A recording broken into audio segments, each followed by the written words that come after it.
Good morning everyone. आज हम लोग एक ऐसे टॉपिक के साथ जो BLIS वालों के लिए बहुत मुफीद यानी बहुत बहुत इम्पॉर्टेंट और साथ में लाइब्रेरी एलिजिबिलिटी टेस्ट वाले के लिए भी काफ़ी महत्वपूर्ण, न सिर्फ लाइब्रेरी एलिजिबिलिटी टेस्ट बल्कि BPSC, बल्कि KVS, NVS, DSSB, EMRS सभी में पूछता है। बहुत आसान लेकिन सबसे ज्यादा महत्वपूर्ण वो कौन सा टॉपिक? तो 5 लॉज ऑफ लाइब्रेरी साइंस। अब ये जानना है कि BLIS में कैसे पूछा जाता है और कैसे लाइब्रेरी एलिजिबिलिटी टेस्ट में पूछा जाएगा प्रश्न। तो सबसे पहले 5 लॉज से आने वाले प्रश्न को समझा जाए। BLIS में पूछा जाता है कि explain 5 laws of library science और बुक्स आर फॉर यूज, पुस्तक उपयोग के लिए है, कैसे है इसकी विवेचना करें। प्रत्येक पाठक को उसका ग्रंथ मिले या पुस्तक सबके लिए है, इसे सिद्ध करें। इस तरह का प्रश्न BLIS में पूछता ही है और पूछेगा ही, चाहे आप मौलाना मजहरुल हक अरबी पर्शियन यूनिवर्सिटी के छात्र हों, चाहे आप कॉमर्स कॉलेज में पढ़ रहे हों, AN कॉलेज में पढ़ रहे हों, Indira Gandhi national open university में हों, या आप नालंदा ओपन यूनिवर्सिटी के छात्र हैं, इंडिया में किसी कोने में किसी यूनिवर्सिटी के छात्र हैं, 5 लॉ से लाइब्रेरी साइंस में क्वेश्चन पूछना ही है, श्योर शॉट। उसी तरह से लाइब्रेरी एलिजिबिलिटी टेस्ट हो कि KVS हो कि NVS हो कि DSSB हो कि EMRS हो, किसी भी एग्जाम में, कोई भी कंपटीशन का एग्जाम हो, सभी में 5 लॉ से क्वेश्चन पूछा जाता है। अब पूछा जाएगा ऑब्लिगेशन ऑफ स्टेट किस लॉ को टच करता है, रिसोर्स शेयरिंग किस लॉ को टच कर रहा है, ओपन एक्सेस सिस्टम सबसे ज्यादा किस लॉ को टच करता है, CD-ROM, pen drive, DVD, digital library, ये कौन से लॉ को टच कर रहा है, ग्रोथ एंड डेवलपमेंट किस लॉ को टच कर रहा है। इस तरह के प्रश्न पूछे जाते हैं। 5 लॉ ऑफ लाइब्रेरी साइंस से अब आगे बात निकल चुकी है। 6th law of library science, 7th law of library science भी आ चुका है और मैं आपको पढ़ाऊंगा, लेकिन रंगनाथन ने 5 लॉ ऑफ लाइब्रेरी साइंस ही दिया है। तो आइए समझते हैं 5 लॉ में पहले लॉ को, बुक्स आर फॉर यूज, ग्रंथ उपयोग के लिए है। लेकिन इससे पहले 5 लॉ आया कैसे, 5 लॉ दिया किसने, 5 लॉ का प्रकाशन कब हुआ और 5 लॉस का ऐलान कहां से हुआ, यह सब ऑब्जेक्टिव में पूछा जाता है। और मैंने पिछले क्लास में भी आपको बताया कि अगर विश्वास है तो मान लीजिए जो मैं बोल रहा हूं, और विश्वास नहीं है तो प्रीवियस ईयर क्वेश्चन देख लीजिए। मैं बहुत खुल्लम खुल्ली बात करने वाला आदमी, सीधा साधा और विथ चैलेंज बोलते हैं। चूंकि मैं 22 साल से पढ़ा रहा हूं, 22 ईयर, 22 साल से किस तरह से प्रश्न आता है वो एक एक चीज, लेकिन थोड़ा इंतजार कीजिए, लाइव में भी सब आपको बताएंगे। कुछ तकनीकी कारण है जिसकी वजह से लाइव में थोड़ा विलंब हो रहा है। बहुत जल्दी आपके सामने लाइव क्लास में आएंगे और टाइम फिक्स होगा, लेकिन आपको मुझे हिम्मत देनी पड़ेगी, मुझे भी हिम्मत देनी पड़ेगी, और उसके लिए आपको सब्सक्राइब करना होगा, लाइक करना होगा, और उन लोगों को भी बताना होगा जिनको पता नहीं है। यह आपकी ड्यूटी है ताकि मुझे भी हिम्मत मिले और मैं बताऊं। तो आइए 5 लॉ ऑफ लाइब्रेरी साइंस को समझते हैं। BLIS वाले भी गौर से समझिए, और लाइब्रेरी एलिजिबिलिटी टेस्ट या कोई भी लाइब्रेरी साइंस से रिलेटेड जो कंपटीशन है वो भी गौर से समझने की कोशिश कीजिए, गौर से सुनिए और अंत तक सुनिए। ऐसा नहीं कि देखा और हट गए तो आपको नहीं समझ में आएगा। बुक्स आर फॉर यूज, ग्रंथ उपयोग के लिए है, लेकिन मैंने क्या कहा कि पहले 5 लॉज को समझना पड़ेगा। तो डॉक्टर SR रंगनाथन, जिनका पूरा नाम श्याली रामामृत रंगनाथन है, श्याली उनके गांव का नाम है जो वर्तमान में सिरकाजी हो गया है। यह सब इंपॉर्टेंट बात है, आता है क्वेश्चन। रामामृत उनके बाबूजी का नाम था, यानी फादर का, और रंगनाथन स्वयं उनका नाम था। मैथ के लेक्चरर थे, मैथ कॉलेज में पढ़ाया करते थे, लेकिन 1923 में 1923 में डॉक्टर SR रंगनाथन को उनके गुरु बी रॉस, 2 गुरु जिनकी चर्चा पुस्तक में है और दोनों आपको याद रखना होगा।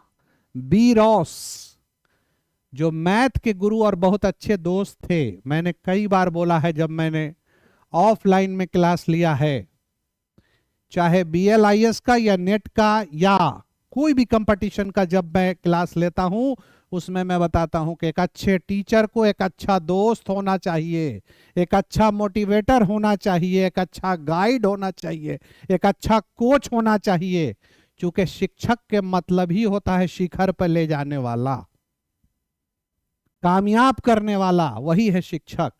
तो वैसे ही गुरु थे। 1923 में डॉक्टर SR रंगनाथन ने पता नहीं क्या देखा, क्या उनकी आंखों में चमक थी।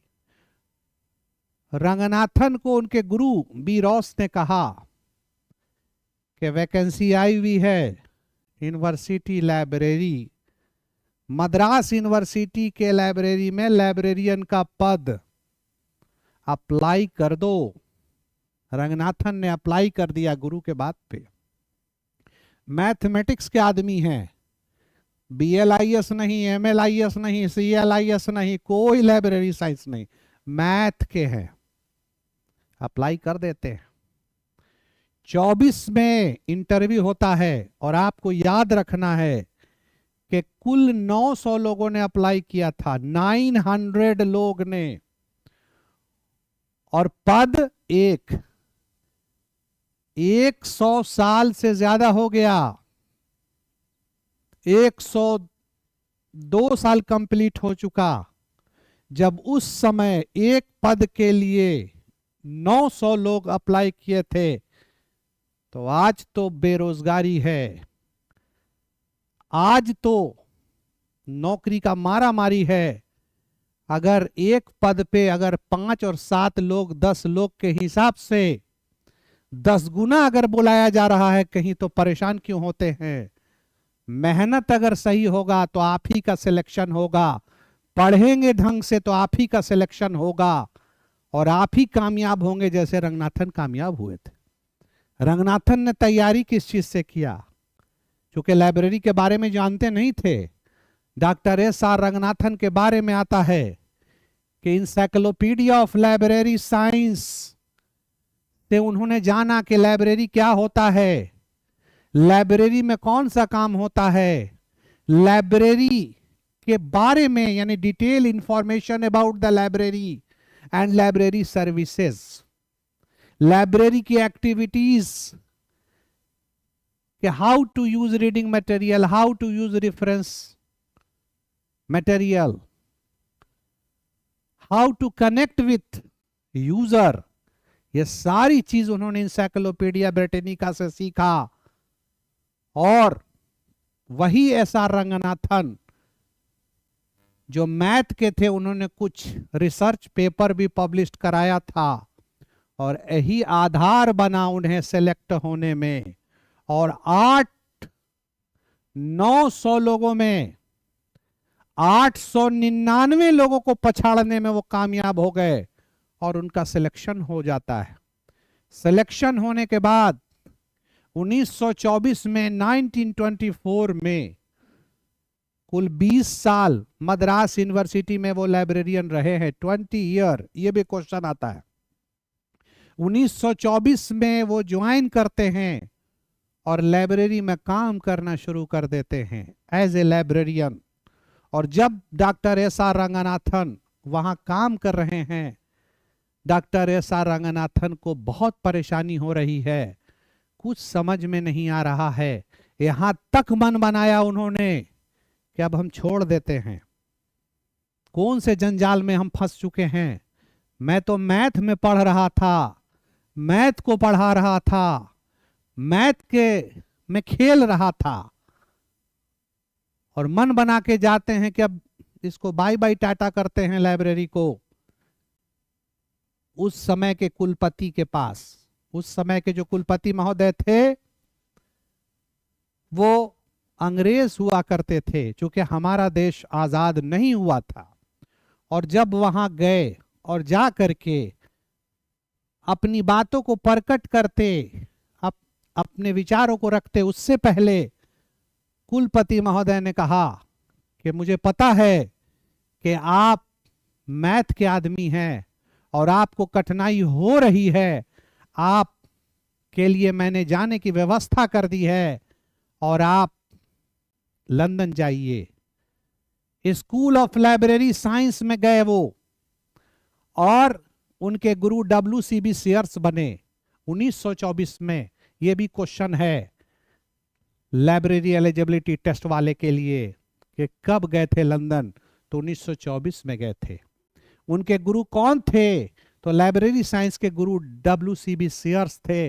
और एक लंबी कहानी है इस पर, मैं रंगनाथन के बारे में जब पूरा डिटेल बताऊंगा तो सारी चीज बता देंगे। रंगनाथन से कोई क्वेश्चन नहीं छूटेगा, यह मेरा वादा है। हर एग्जाम में रंगनाथन से आता है, लेकिन आज मेरा जो टॉपिक है वो 5 लॉ ऑफ लाइब्रेरी साइंस है। तो रंगनाथन वहां से जब लौटते हैं, मैं शॉर्ट कर रहा हूं, रंगनाथन को डिटेल नहीं कर रहा हूं, कि जब स्वदेश लौटते हैं डॉक्टर रंगनाथन 1925 में, 1925 में, तो कोलन क्लासिफिकेशन पे काम आरंभ करते हैं। और साथ में उन्हें कुछ परेशानी हो रही है लाइब्रेरी को चलाने में। एक दिन डॉक्टर एस.आर. रंगनाथन से पूछ बैठे उनके गुरुदेव, रंगनाथन आपको मैं कई दिनों से बड़ा परेशान देख रहा हूं, क्या बात है? और स्कूटर स्टार्ट कर रहे हैं, यानी जाने की तैयारी है शाम में, स्कूटर स्टार्ट कर रहे हैं उनके गुरुदेव W.C.B. या बी रॉस, और पूछते हैं क्या परेशानी है। रंगनाथन क्या जवाब देते हैं कि कई दिनों से मुझे ये खाए जा रहा है परेशानी, कि ये इसका क्या होगा, ये इतने सारा रीडिंग मटेरियल है, कैसे क्या होगा लाइब्रेरी, मुझे कुछ समझ में नहीं आ रहा। उनके गुरुदेव कहते हैं कि कौन सा परेशानी है, बुक्स आर फॉर यूज है, ग्रंथ उपयोग के लिए है। अब सोचिए, गुरु और चेला दोनों तेज थे। उनका कहना था कि इन्होंने फटाफट फटाफट फटाफट 5 लॉज दे दिया कि बुक्स आर फॉर यूज। अगर क्वेश्चन आ गया कि पहले लॉ का आइडिया किसने दिया था, उसमें बी रॉस भी होगा और रंगनाथन भी होंगे, तो बी रॉस को मारना पड़ेगा, यानी उसको सही करना पड़ेगा। और फिर रंगनाथन ने कहा कि गुरु के सामने कि एवरी रीडर हिज या हर बुक, या books are for all, second law. Third law दिया कि every books its reader. Fourth law दिया कि save the time of the reader. And fifth law कि library is a growing organism, एक वर्धनशील संस्था है। लेकिन गुरु और चेला में ये था, ये गुपचुप गुपचुप कहां था? गुरु और चेला में गुपचुप गुपचुप था, इसका ऐलान नहीं हुआ था। ऐलान कब हुआ, यह भी एक प्रश्न है।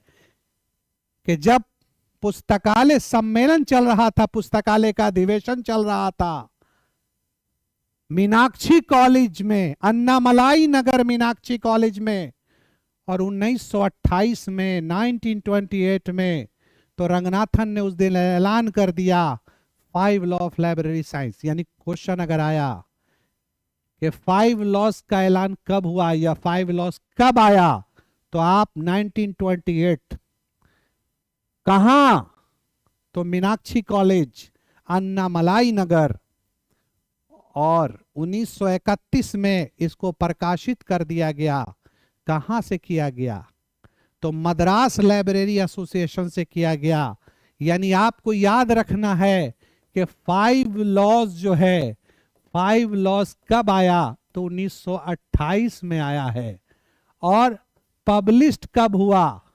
तो आपको याद रखना पड़ेगा 1931। और कहां से पब्लिश्ड हुआ? तो MLA से, यानी मद्रास लाइब्रेरी एसोसिएशन से। और क्वेश्चन पूछ दिया गया कि मद्रास लाइब्रेरी एसोसिएशन कब बना? तो ये 1928 में बना। और ये पूछ दिया गया कि मद्रास लाइब्रेरी एसोसिएशन किसने बनवाया था? तो SR रंगनाथन ने बनवाया था। ये आपको याद रखना पड़ेगा। अगर याद रखेंगे तो फटाफट काम होगा। उसके बाद आपको मैं बता रहा हूं कि books are for use. Topic तो यही है ना आज। ये तो इतना आपका ऑब्जेक्टिव मिल गया। और ये भूमिका बनाना ही पड़ेगा BLIS वाले को भी। आपको मैं बता दूंगा कैसे भूमिका बनाया जाता है और कैसे बेहतर से बेहतर नंबर नॉलेज के साथ लाया जाता है, किस तरह से प्रेजेंट करना है। ये BLIS वाले को मैं बोल रहा हूं। लेकिन टॉपिक हमारा क्या है? बुक्स आर फॉर यूज, ग्रंथ उपयोग के लिए है। तो रंगनाथन ने इस संदर्भ में कुछ बिंदुओं पर ध्यान केंद्रित कराया है कि अगर सबसे पहला बिंदु उन्होंने कहा कि लोकेशन के बारे में। लोकेशन के मतलब होता है स्थान, लोकेशन। और लोकेशन के मतलब क्या है? स्थान। तो रंगनाथन क्या कह रहे हैं लोकेशन में? कहा कि सेंटर प्लेस पे होना चाहिए। आइदर यूनिवर्सिटी लाइब्रेरी हो, कॉलेज लाइब्रेरी हो, स्कूल लाइब्रेरी हो या पब्लिक लाइब्रेरी हो। अगर पब्लिक लाइब्रेरी है तो कहा कि शहर के बीचे बीच में हो और ऐसे जगह पर हो जो साउंडलेस प्लेस हो, ऐसे जगह पे हो जो पीसफुल एरिया हो, तो यूजर अधिक से अधिक आएंगे, पुस्तक का उपयोग होगा। और अगर कहा कि कॉलेज यूनिवर्सिटी है, स्कूल है, तो ऐसे जगह पर होना चाहिए डिपार्टमेंट के सारे लोग वहां आ सके, स्टूडेंट्स वहां आ सके, जितने फैकल्टी मेंबर्स हैं, जितने रिसर्च स्कॉलर हैं, सब ज्यादा से ज्यादा लाइब्रेरी का उपयोग कर सकें। अगर ऐसा सेंटर प्लेस पर अगर लाइब्रेरी होगा, लोकेशन का अगर ध्यान दिया जाएगा, तो निश्चित है कि बुक्स आर फॉर यूज होगा। और मैं तो एक बात और कहता हूं कि लोकेशन जिस वक्त फिक्स हो, उस वक्त वो स्थान को भी देखने की जरूरत है कि जहां पानी ना लगे, ऊंचा स्थान हो। क्यों? अगर जल का जमाव होगा तो पाठ्य सामग्री बर्बाद होगी। इस सारी बात का ध्यान रखना है। और जब लोकेशन के बाद कहा कि बिल्डिंग के बारे में कहा, बिल्डिंग के बारे में, लोकेशन के बाद किस चीज के बारे में बोला? बिल्डिंग के बारे में, भवन के बारे में। भवन के बारे में क्या कहा कि भवन जब बनाया जाए तो 2 की भूमिकाएं महत्वपूर्ण है। एक है वास्तुविद की, आर्किटेक्ट की, और दूसरा लाइब्रेरियन का। जहां वास्तुविद वो सारी चीज पर ध्यान देगा, आकर्षण पे, क्योंकि आप और हम सब जानते हैं कि आदमी खूबसूरती पे मरता है, आदमी चमक और दमक पे मरता है, अट्रैक्शन उसी पे होता है। तो कहा कि लाइब्रेरी का भवन जो हो वो आकर्षित हो, करने वाला हो, ये आर्किटेक्ट का ध्यान केंद्रित कराना है। और दूसरा, लाइब्रेरी पक्ष से जो टेक्निकल लोग हों, जो लाइब्रेरी बनने के समय ध्यान केंद्रित करना है कि स्टैक रूम का साइज क्या होना चाहिए, लाइब्रेरियन को बैठने का साइज क्या रूम का होगा, असिस्टेंट लाइब्रेरियन को बैठने का साइज क्या होगा, डिप्टी लाइब्रेरियन के लिए क्या होगा, सर्कुलेशन एरिया जो है के बारे में कि सर्कुलेशन एरिया कहां पे होगा, स्टैक रूम कहां पर होगा, ट्रांसलेशन सर्विस कहां से दी जाएगी, रेफरेंस सर्विस कहां से दिया जाएगा, ये सारी बात का ध्यान रखना है। इवन कि ये भी ध्यान देखना है कि जो भवन बनेगा उसका रुख कैसा होगा, एल शेप का होगा कि यू शेप का होगा कि यू ओ शेप का, किस शेप का होगा, ये प्रश्न भी पूछा जाता है। अरे बहुत मजा आता है लाइब्रेरी साइंस पढ़ने में। अगर BLIS को ढंग से पढ़ लिया, बेहतर से बेहतर, मैं तो कहूंगा कि जो लाइब्रेरी एलिजिबिलिटी टेस्ट की तैयारी भी कर रहे हो, कोई कंपटीशन की तैयारी भी कर रहे हो और आपने BLIS ढंग से नहीं पढ़ा है तो पढ़ लीजिए BLIS के पेपर को, एक एक पेपर को अच्छे से पढ़ लीजिए। फिर देखिए, बांध कमर क्यों डरता है, फिर देख खुदा क्या करता है। बांध कमर क्यों डरता है, फिर देख खुदा क्या करता है। फिर देखो कितना मजा आएगा और कैसे आप क्वालिफाई कर जाओगे। यूपीएससी करने वाला जो बच्चा होता है, जिसको जुनून होता है, पागलपन होता है, दीवानापन होता है कि मुझे करना है, तो वो क्या करता है, अगर कमजोर भी है लेकिन चाहत मजबूत है तो 6, 7, 8, 9, 10, 11, 12 पढ़ करके 1 साल में कंप्लीट करता है और ग्रेजुएशन में जम के मेहनत करता है। 1-1.5 साल के बाद वो पूरा का पूरा सिलेबस कवर कर लेने के बाद फिर यूपीएससी की तैयारी में भिड़ता है और वही लड़का धमाल और कमाल मचा देता है। आप पढ़ते होंगे पेपर में, आप न्यूज पेपर में पढ़ते होंगे, आप सुनते होंगे न्यूज, आपका भी वैसे ही न्यूज बन जाएगा कि देखो इतना कमजोर था, कैसे ड्रास्टिक चेंज हो गया। तो कहा कि भवन बनाते समय इन सारी बातों को ध्यान रखना है जो मैंने बताया, कि आकार के बारे में भी, उसके टेक्निकल पहलू के बारे में भी, उसके खूबसूरती के बारे में भी। और जब भवन बन गया तो अब अगला नंबर किसका है, फर्नीचर का है। फर्नीचर का अगला नंबर है और कहा कि फर्नीचर के बारे में बोला गया, उपस्कर उसको हिंदी में कहते हैं, कि स्टैंडर्ड साइज का होना चाहिए, जैसे ISI मार्क का हो, ISO का हो, इंटरनेशनल स्टैंडर्ड ऑर्गेनाइजेशन, यानी ना इतना ऊंचा हो ना इतना छोटा हो, किसी टाइप के लोग यूजर आए इस्तेमाल कर सके। फिर टाइप्स ऑफ लाइब्रेरी को देखना पड़ेगा। अगर मान लीजिए कि पब्लिक लाइब्रेरी है और बाल विभाग भी है, बच्चे आ रहे हैं तो उनके लिए अलग से व्यवस्था होना चाहिए बैठने के लिए, छोटा छोटा टेबल कुर्सी। और अगर मान लीजिए ओल्ड एज के हैं आपके यहाँ यूजर, तो थोड़ा आरामदेह कुर्सी होना चाहिए जिस पे थोड़ा देर बैठ करके वो पढ़ सके। और फर्नीचर के बाद बताया गया कि इलेक्ट्रिसिटी, लाइट, जिसको लाइट भी कह सकते हैं, ये सारे पॉइंट को आप लिख देंगे BLIS वाले, आपका नंबर कट जाएगा। कौन नंबर काटने वाला है? लाइट के बारे में कहा गया कि सनलाइट भी ध्यान देना है कि ऐसा बिल्डिंग बने कि सनलाइट भी आना चाहिए और डायरेक्ट नहीं आना चाहिए। अगर डायरेक्ट आ गया पाठ्य सामग्री बर्बाद होगी, लेकिन लाइट होना चाहिए। इलेक्ट्रिसिटी की व्यवस्था उत्तम होनी चाहिए, और इलेक्ट्रिसिटी यानी लाइट अगर गुल हो जाए, खत्म हो जाए, तो साउंडलेस जनरेटर की व्यवस्था होनी चाहिए ताकि पढ़ने में असुविधा ना हो। तब पुस्तक उपयोग होगा, बुक्स आर फॉर यूज होगा। और ये सारा काम अगर हो गया तो बुक का सिलेक्शन होगा। अगला पॉइंट बुक का सिलेक्शन होगा। बुक का सिलेक्शन में बताया गया कि किसी एक के प्रिंसिपल को सामने रखना होगा। मेलविल डेवी का प्रिंसिपल है जो मैं बताऊंगा एक अलग से, कि best information, largest number and list cost, किसने दिया, ये क्वेश्चन भी आता है, तो मेलविल डेवी। रंगनाथन ने फर्स्ट 3 लॉ दिया पुस्तक को चयन करने के लिए, और राइट यूजर को राइट टाइम पर राइट रीडिंग मटेरियल मिले, ये ड्यूरी ने दिया है। अब मैकॉल्विन ने कहा कि डिमांड एंड सप्लाई, यानी जिस बुक की सबसे ज्यादा डिमांड है वही बुक को लीजिए, परचेस कीजिए, उसी को मंगवाइए। तो पुस्तक चयन किया क्यों जाता है, यह भी BLIS वाले के लिए अलग से क्वेश्चन होता है, और आपको भी पढ़ना है, आपको भी पूछा जाता है, यानी लाइब्रेरी एलिजिबिलिटी टेस्ट वाले को, क्योंकि प्रति मिनट में हजारों की संख्या में पाठ सामग्रियों का प्रकाशन हो रहा है। दुनिया की सबसे बड़ी library, one of the biggest and one of the richest library in the world, वो भी सारे मटेरियल को इकट्ठा नहीं कर सकता, ना उसके पास स्पेस है, ना उसके पास मैन पावर और मनी पावर है। इसलिए पुस्तक को चयन किया जाता है, बुक को सिलेक्ट किया जाता है, और जब बुक को सिलेक्ट कर लिया तो उसका शेल्विंग होगा या नहीं होगा, यानी उसको निधानी पर, अलमारी पे लगाया जाएगा कि नहीं लगाया जाएगा।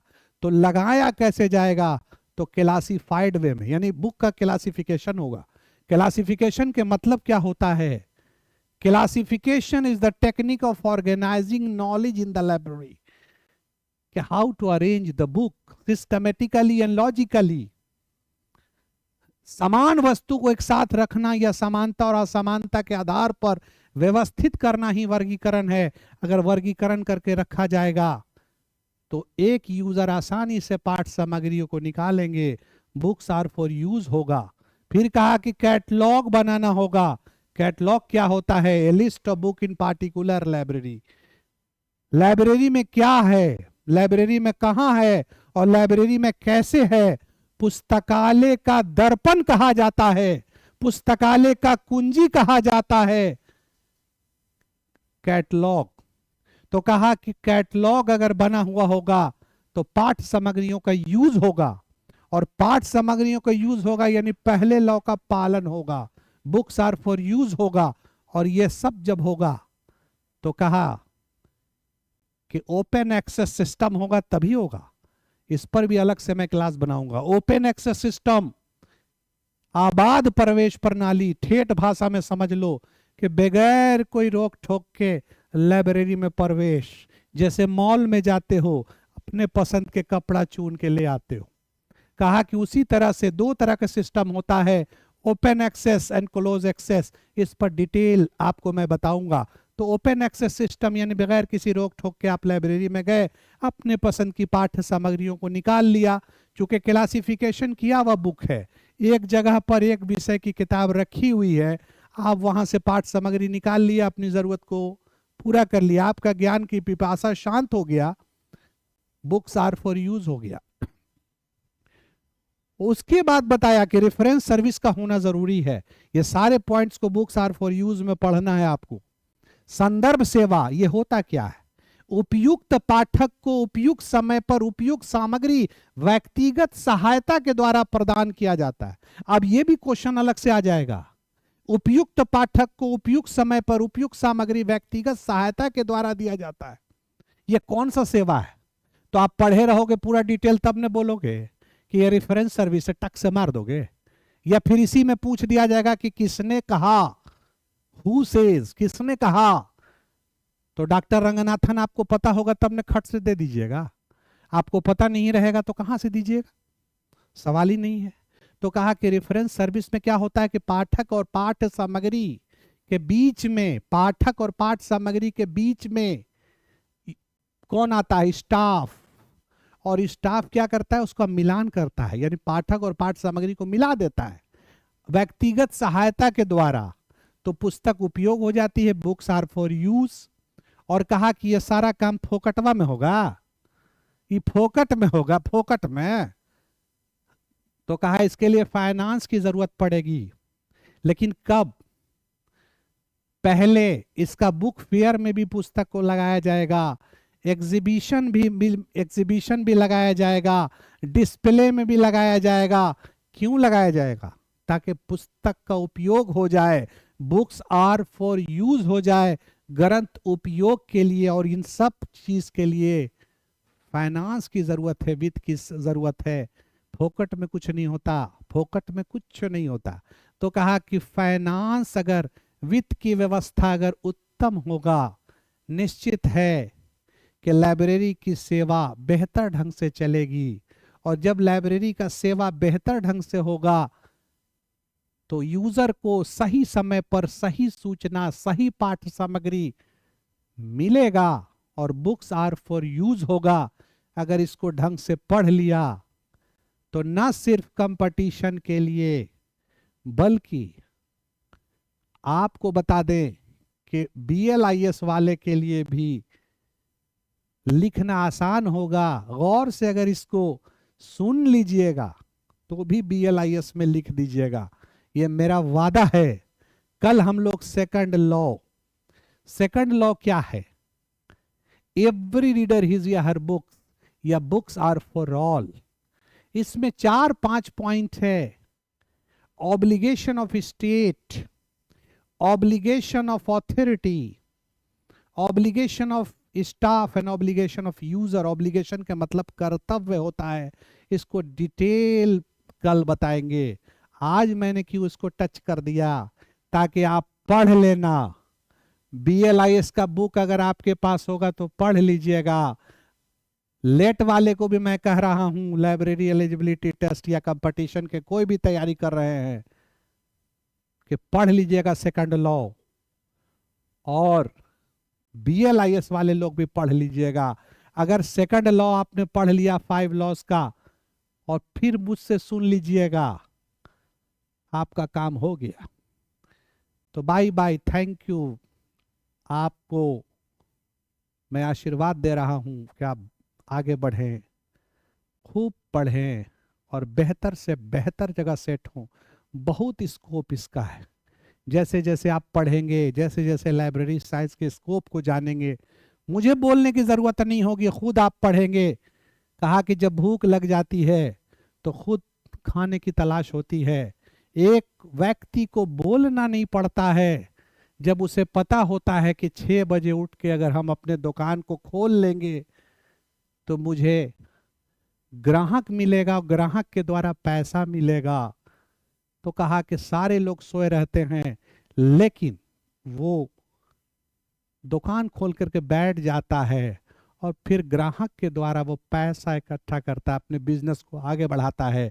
तो कहा कि बात अगर आपको भी समझ में आ गई, भूख अगर आपको भी लग गई, तो आप भी न रात को रात समझोगे, न दिन को दिन समझोगे, आप भी जबरदस्त मेहनत करोगे। मुझे पता है, मैंने देखा है वैसे वैसे बोकू लड़का को, कि जिसको लाइब्रेरी का एल नहीं आता था, और जब उसे भूख लगा, पढ़ने की आदत बन गई, तो आज वो लड़का सेंट्रल यूनिवर्सिटी में है। आज वो लड़का IB में है, इंटेलिजेंस ब्यूरो में है।